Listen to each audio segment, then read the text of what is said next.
Well, the simple version of that is when I went to the United States, I went to public school, I went to high school. Majority of the people around me were non-Muslims. Actually, I didn't know any Muslim for the first 2 years, or first year of high school, I didn't know any Muslims. And the environment is completely different, the language is completely different, and just a natural tendency for a young person is to try to fit in. And of course, the thing that makes me different from everybody else is Islam. As a matter of fact, because you have 5 days of public school, even on Fridays you don't take time off to go to Jumu'ah. I didn't pray Jumu'ah for 2 years when I was in high school. So slowly you start making friends, and all of my friends are non-Muslims, and of course if they're non-Muslims, their lifestyle and everything about them has nothing to do with religion. And so I start adopting, what they do, and my parents don't expect me to change, so I was kind of someone else at home and someone else when I left home for school. I think to this day, and I don't think it's just in America. I think that a lot of these values that we hold dear in Islam, they're not even promoted enough or properly enough, even in Muslim society. I used to think, before I traveled outside of the US, that what I went through is something that's specific to me. It doesn't happen to other people. As a matter of fact, it's happening to millions of people even today. And a point came where, you feel guilty when you're living a life that is against the teachings of your religion. And you nobody likes to feel guilty. So eventually you have to decide, either you're going to accept a religion, or you don't want to feel guilty anymore, and you just get rid of the thing that makes you feel guilty. Just kill your conscience and just do what you want to do. And that's the road I chose to take at one point. It reminds me of a hadith, الْمَرْءُ عَلَى دِينِ خَلِيلِهِ فَلْيَنْظُرْ أَحَدُكُمْ مَنْ يُخَالِلُ. I was completely away from Islam, even early on in college. And I happened to meet, قَدَّرَ اللَّهُ مَا شَاءَ فَعَلَ. I just happened to meet this young person who was putting up a flyer for the Muslim Student Association.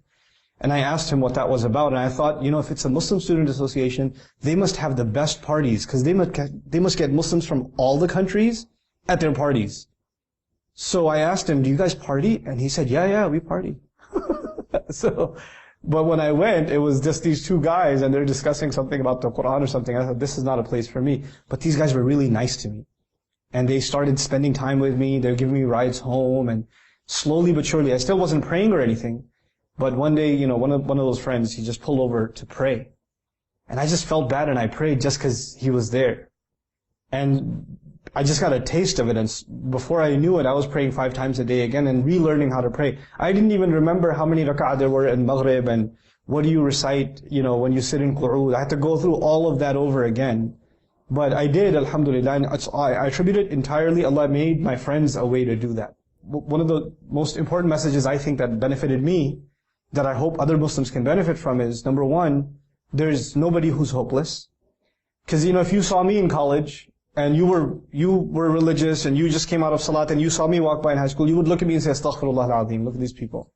I was one of those guys. But then somebody decided not to judge me, and just think of me as just a human being who has some goodness in them, And we have to do that for other people. We have to have some patience with them in giving them Islam, And it's not going to happen overnight. And this brother that I'm talking about, one of my best friends in life, he never actually gave me da'wah to Islam.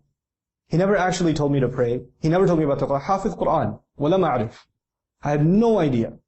And he's the one that, just through his company, little by little by little, and it was a good year-long process that he did this with me for, subhanallah, that I came towards the deen.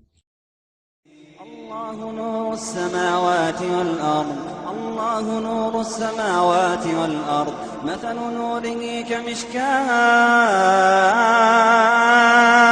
كمشكاة فيها مصباح المصباح في زجاجة الزجاجة كأنها كوكب دري يوقد من شجرة مباركة زيتونة لا شرقية ولا غربية يكاد زيتها يضيء ولو لم تمسس نار نور على نور نور على نور يهدي الله لنوره من يشاء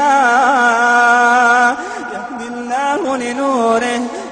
الله لنوره من يشاء يضرب الله الأمثال للناس والله بكل شيء عليم.